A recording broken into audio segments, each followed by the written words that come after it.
Em 1929, a Bolsa de Valores de Nova York despencou, provocando sua quebra e tornando-se um dos acontecimentos mais impactantes da história contemporânea.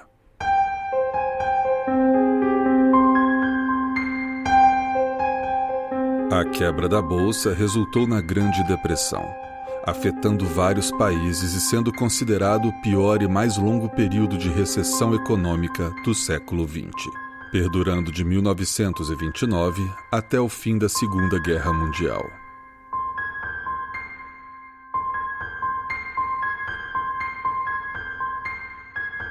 Nos Estados Unidos, as taxas de desemprego chegavam a 25%.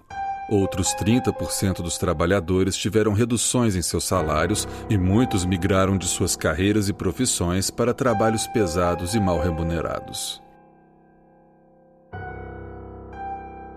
Muitas famílias foram jogadas na pobreza, perdendo suas casas, e muitos casos de morte por subnutrição foram registrados.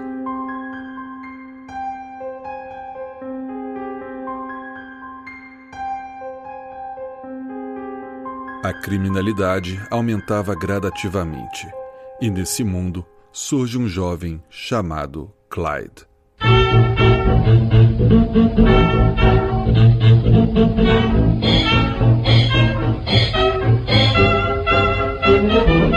Nascido em 24 de março de 1909, no Texas, Clyde Barrow era o sexto de 8 irmãos. Cresceu em uma família sem muitas condições financeiras e, vez ou outra, era enviado para morar por um tempo com algum parente. Frequentou a escola até os 16 anos e sonhava em se tornar músico. Sonho esse que ficava cada vez mais improvável, já que estava sob a influência de seu irmão, cometendo pequenos crimes que logo se tornaram assaltos e roubos com armas. Quando completou 20 anos, já era um fugitivo da polícia.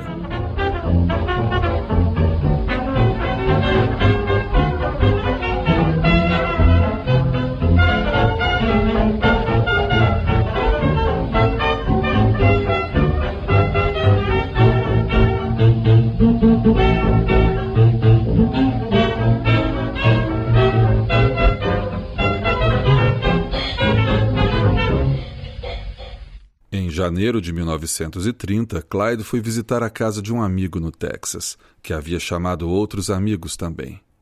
Ao chegar, foi questão de segundos para que seus olhos parassem sob uma bela jovem que ali estava. Era Bonnie, e ela também olhou para ele. Foi amor à primeira vista.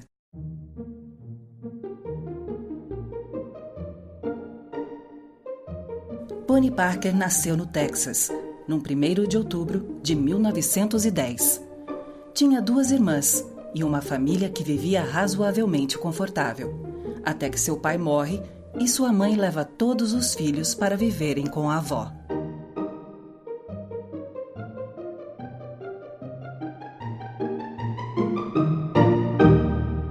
Bonnie era uma jovem muito bonita, se dava bem na escola e mostrava muito interesse em poesia e literatura, sonhando em se tornar uma atriz.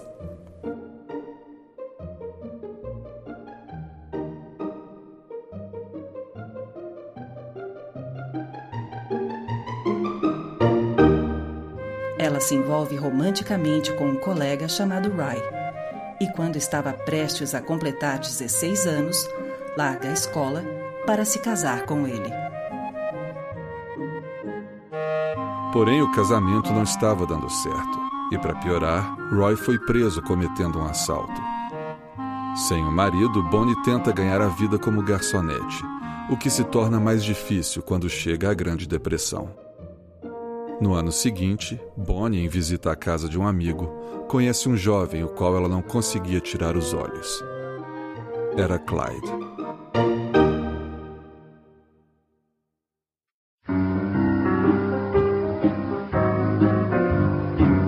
Os 2 jovens apaixonados passaram a se encontrar quase todos os dias, e um inusitado e grande companheirismo iria transformá-los em algo mais do que simples namorados.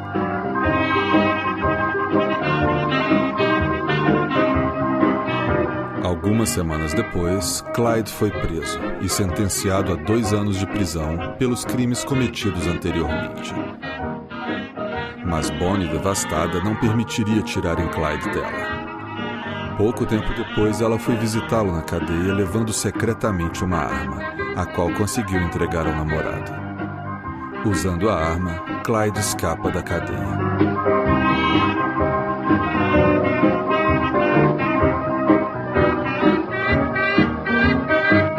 Porém, mal passa uma semana e Clyde é recapturado, e dessa vez sentenciado a 14 anos de prisão num dos mais violentos presídios da região.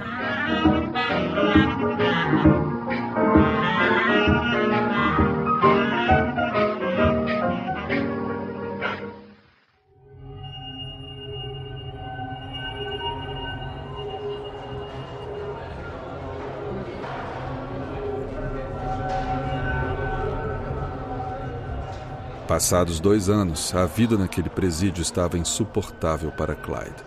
E o sofrimento era tanto que ele toma uma decisão radical: cortar 2 de seus dedos do pé na tentativa de que, ao se tornar incapacitado fisicamente, fosse ser transferido para outro presídio.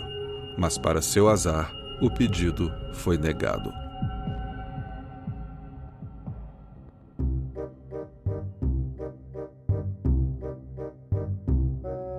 No entanto, num golpe de sorte misturado com azar, Clyde não fazia ideia de que, antes mesmo de cortar seus dedos, um processo de soltura já estava sendo preparado para ele. E pouco tempo depois de se mutilar, ele foi solto.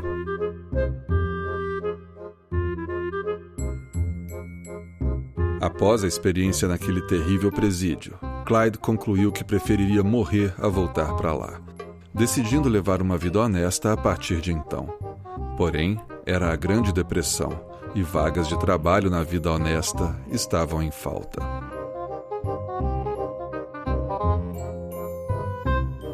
Sem emprego e sem uma educação formal, Clyde logo percebeu que a única coisa que sabia e poderia fazer era voltar para a vida do crime. E Bonnie foi com ele.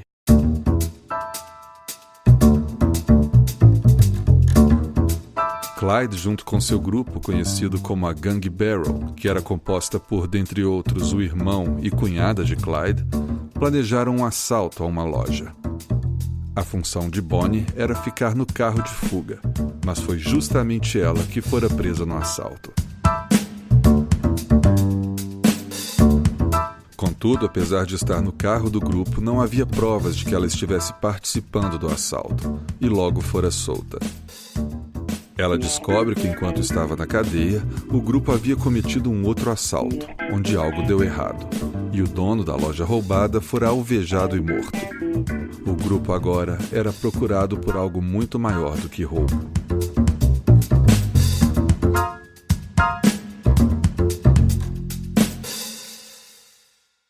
Se ela ficasse com o grupo, sabia que a morte a aguardava logo à frente. Ela sabia disso, pois Clyde afirmou que jamais voltaria para a cadeia. Mas no final, o estranho amor e grande lealdade que um tinha pelo outro falaram mais alto. E se fosse para morrer, que fosse ao lado dele.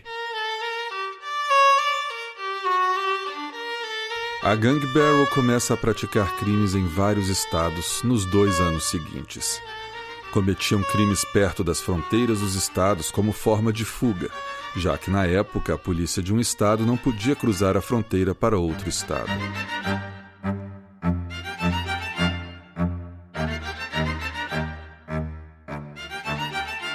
Como forma de não serem reconhecidos e evitarem a polícia, o roubo de carros era constante, bem como a falsificação de placas. Mesmo sendo procurados pelas polícias de vários estados, Bonnie e Clyde ainda conseguiam voltar vez ou outra para casa para visitar seus familiares. O irmão de Clyde, que estava preso, logo ia ser solto, e numa ousadia sem limites, o casal resolve alugar um apartamento no Missouri para receber Buck, o irmão de Clyde, e Blanche, sua esposa.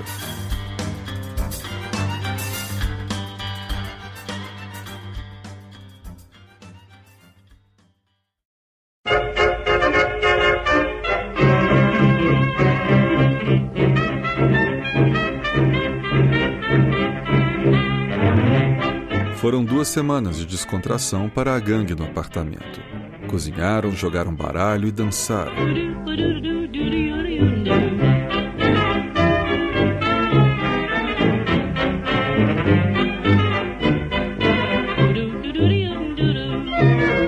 Mas no dia 13 de abril, tudo mudaria.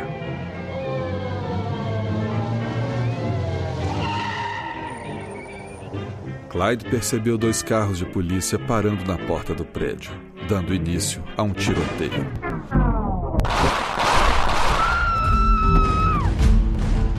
Blanche, a cunhada de Clyde, entra em pânico e corre aos gritos para fora do prédio. No tiroteio, 2 policiais foram feridos, sendo que um deles morre. A gangue consegue chegar até o carro e, durante a fuga, ainda pegam Blanche no caminho.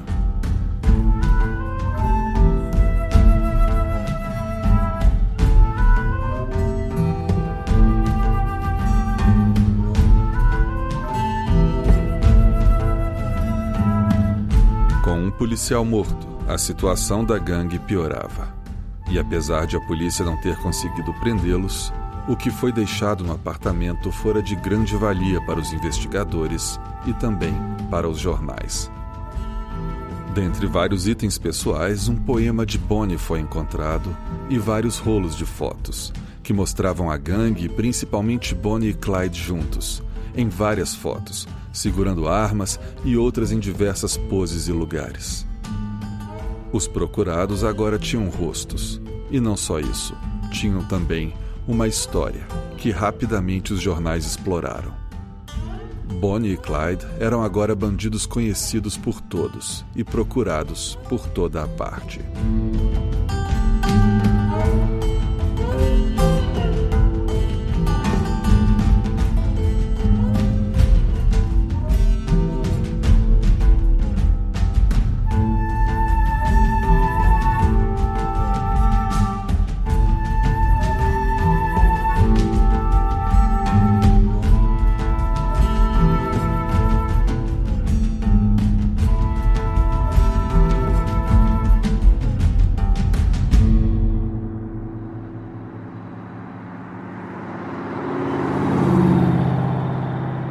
Durante os dias de fuga, Clyde, que tinha o costume de dirigir em alta velocidade, não percebeu um desvio e acabou provocando um grave acidente.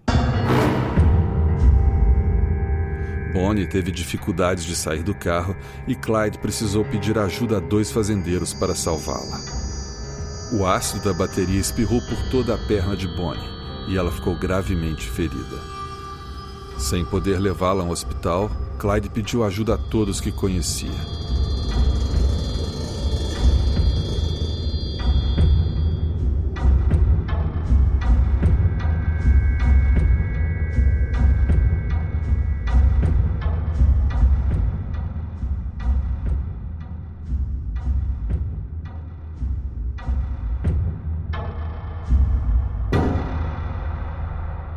Bonnie sobreviveu, mas passou a ter dificuldades de andar.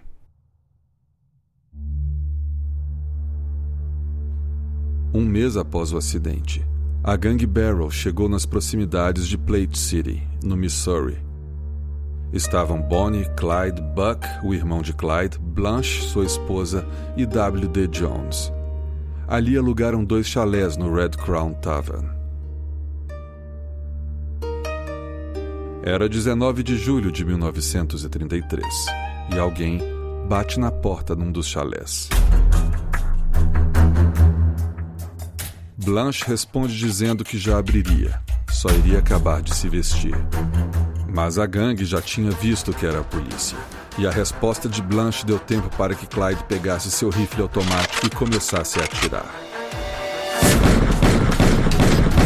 A polícia dessa vez tinha aprendido a lição e estava muito mais preparada para a gangue. Eles atiraram de volta com armamento pesado e foi uma chuva de balas que fez quase todos se protegerem no chão. O irmão de Clyde, no entanto, continuou de pé atirando contra os policiais e então foi atingido na cabeça, mas sobreviveu. A gangue conseguiu chegar até o carro e fugiram sendo alvejados pela polícia. 2 pneus foram estourados, bem como os vidros do carro que feriram um olho de Blanche. W.D. Jones atirava contra a polícia enquanto Clyde dirigia. Bonnie tentava cuidar de Buck e Blanche.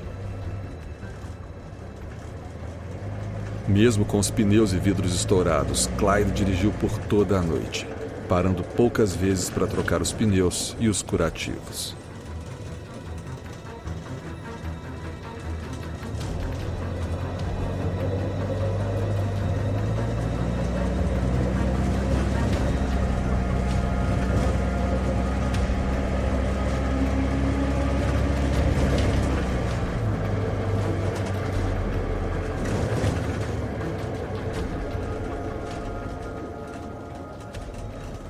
Chegaram em Dexter, Iowa, e pararam numa área de camping para descansar.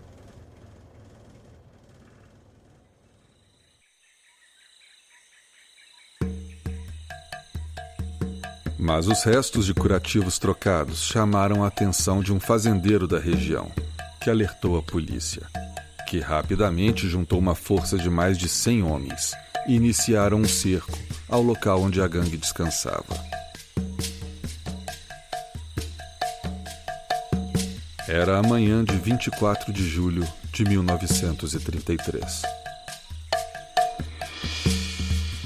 Bonnie, ao ver a movimentação da polícia, deu um alerta para os demais. Clyde e W.D. Jones pegaram suas armas e imediatamente começaram a atirar.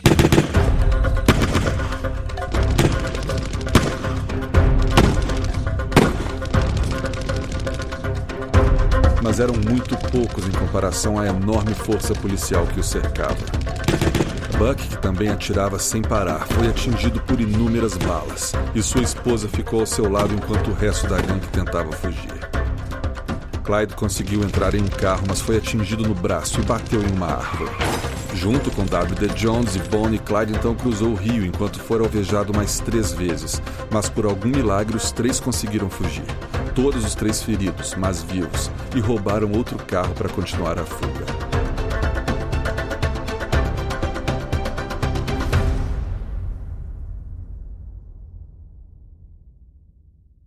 Blanche, que permaneceu o tempo todo ao lado do marido baleado, fora presa, e Buck morreu poucos dias depois. W.D. Jones desistiu de ficar com o grupo e foi embora. No final de 1933, finalmente recuperados, Bonnie e Clyde voltam à ativa. Poucos meses depois, conseguem ajudar alguns prisioneiros fugirem do presídio onde Clyde cumpriu pena. Um dos prisioneiros permaneceu com o casal. Era Henry Methvin, que passou a participar dos crimes. Com o passar do tempo, o bando passou a visitar o pai de Methvin periodicamente, e a polícia começou a perceber isso. Os responsáveis pelo caso começaram então a elaborar uma armadilha para o casal.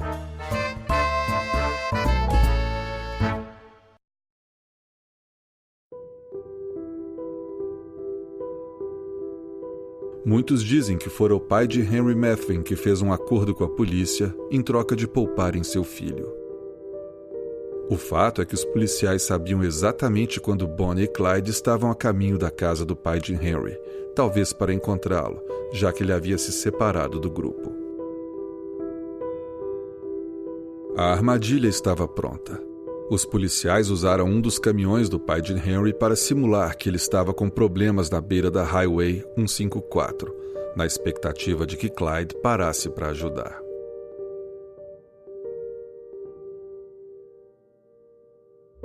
Pouco depois das 9 da manhã do dia 23 de maio de 1934, o Ford V8 do casal se aproxima.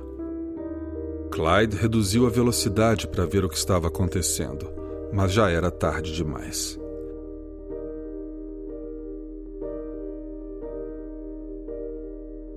Os 6 policiais que estavam escondidos rapidamente surgiram e abriram fogo.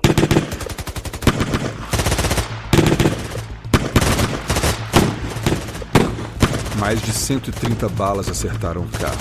Foram tantos tiros que destruíram a cabeça de Clyde e arrancaram uma das mãos de Bonnie. Os 2 morreram na hora. Bonnie ainda segurava um sanduíche que comia. Mesmo com os dois visivelmente mortos, Frank Hammer, o policial responsável, ainda se aproximou do carro e descarregou sua arma no corpo de Bonnie.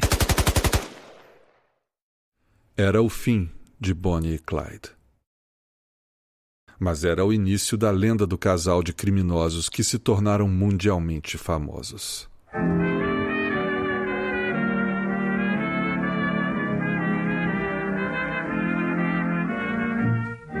Senhoras e senhores, eu sou o Christian Gurtner e esse é o Escriba Café. Esse episódio foi feito graças aos patronos e apoiadores do Escriba Café.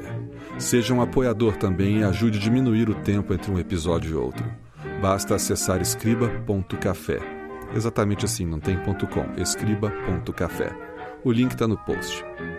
E para aqueles que querem ouvir os episódios antigos que não estão mais no feed, basta acessar escribacafé.com, agora tem .com, e veja todo o conteúdo produzido, escribacafé.com.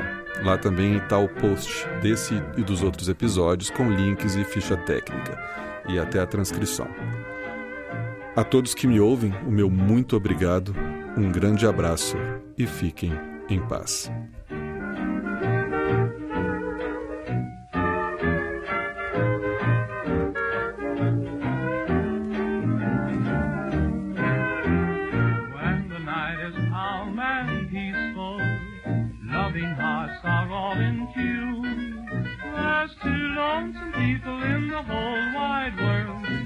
And the man in the moon, when the little birds are nesting, and I listen to them croon.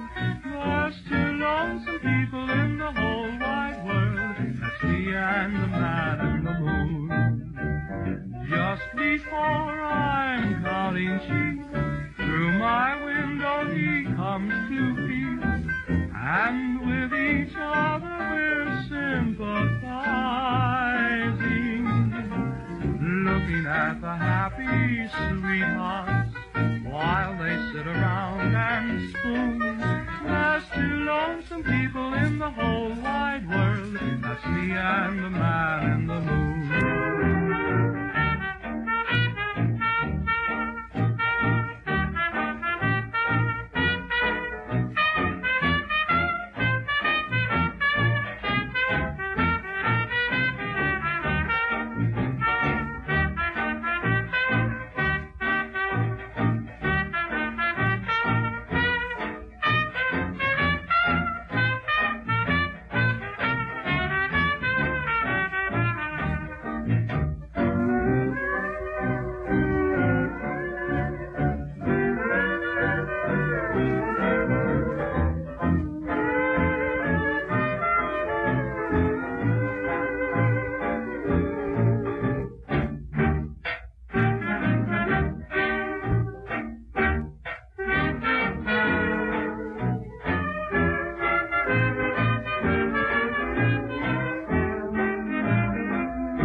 O desejo do casal era de ser enterrado lado a lado, mas as famílias não o fizeram, enterrando cada um em um cemitério diferente.